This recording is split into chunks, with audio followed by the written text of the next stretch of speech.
Adversity helps people grow and overcome hardships that build character.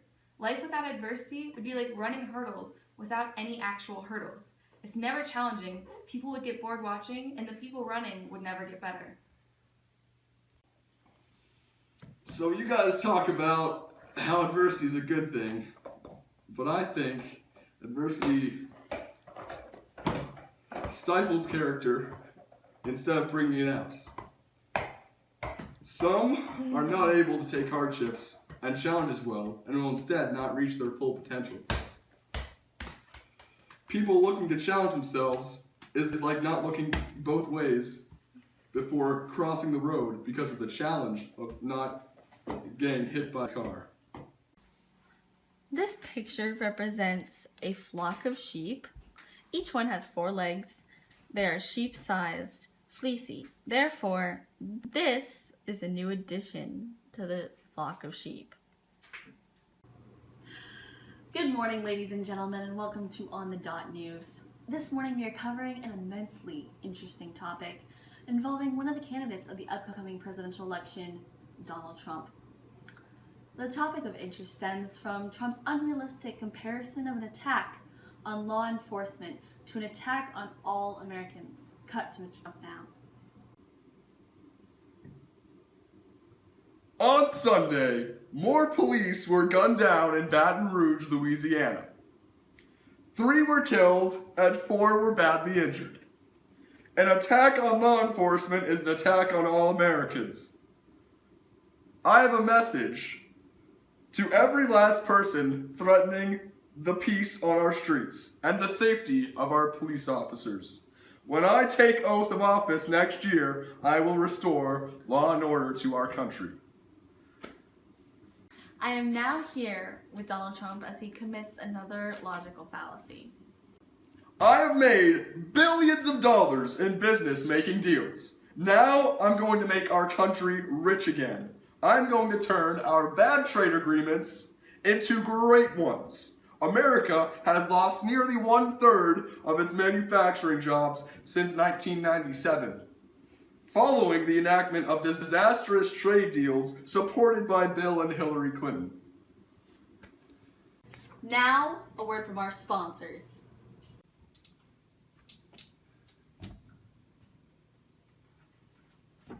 Does this ever happen to you?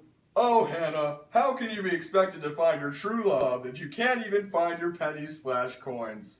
Well, you're in luck, Hannah, because now there's the Penny Snatcher! Its intricate design allows you to grab pennies you've lost in your couch cushions with ease. But wait, there's more. Because if that isn't enough to make you jump right off your couch and buy this, the other side comes with the perfect pen. Because when true love is like writing with the perfect pen. So call now and receive this special offer of the Penny Snatcher for only 3 payments of $29.95 plus shipping and handling. You too can be like Hannah with the Penny Snatcher. So call now. Side effects may include electromagnetic pulses that affect liver, lungs, heart, and possibly colon. Brain death and skin rashes that are linked to cancer may occur. Ink poisoning is also likely to occur if used irresponsibly. No refunds or exchanges. Restrictions apply, which also may vary. The Penny Snatcher! Buy it today! Hillary Clinton gave an empowering speech at the Democratic National Convention, but were all of her comparisons in order? So don't let anyone tell you that our country is weak. We're not. Don't let anyone tell you that we don't have what it takes. We do.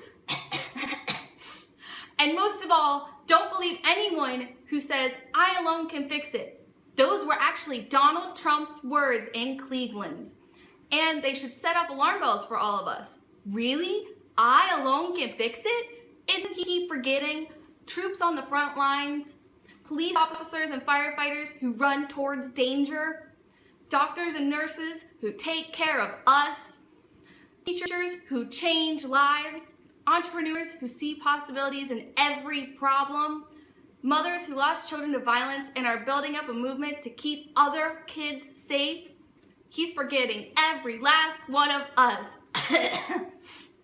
Our founders fought a revolution and wrote a constitution so America would never be a nation where one person had all the power. 240 years later, we still put our faith in each other. Hillary, I would love to talk to you sometime about how your presidential election is anything like the American Revolution. So you're probably wondering what our logical fallacy was. Can you guess it? That's right, it was faulty analogy. All right. So a faulty analogy is a comparison of two or more things that are more different than they are alike for the benefit of an argument. So in the commercial, there was a faulty analogy made between finding your pennies and finding your true love, which has none of the same requirements. And there was also a faulty analogy made between writing with the perfect pen and the feeling of true love, which don't feel the same at all. Probably. In the Freestyle Friday adversity prompt, one of the faulty analogies made was like life without adversity would be like running hurdles without any actual hurdles, which is a faulty analogy because running hurdles without actual hurdles and not having adversity is very different. And the other argument that had a faulty analogy in it was that people looking to challenge themselves is like not looking both ways before crossing the road, because people not looking to challenge themselves probably won't have the benefits of adversity, while not looking both ways before crossing the road will probably get you hit by a car. Okay, end it there. In the first Donald Trump excerpt, Donald Trump made the faulty analogy that an attack on law enforcement is an attack on all Americans, which is wrong because there's a lot more to America than just law enforcement. In his second excerpt, he made the faulty analogy of making business deals was like running a country, which is a faulty analogy because business and running a country have a lot of different qualifications. In the Hillary Clinton first excerpt, she made the faulty analogy of something.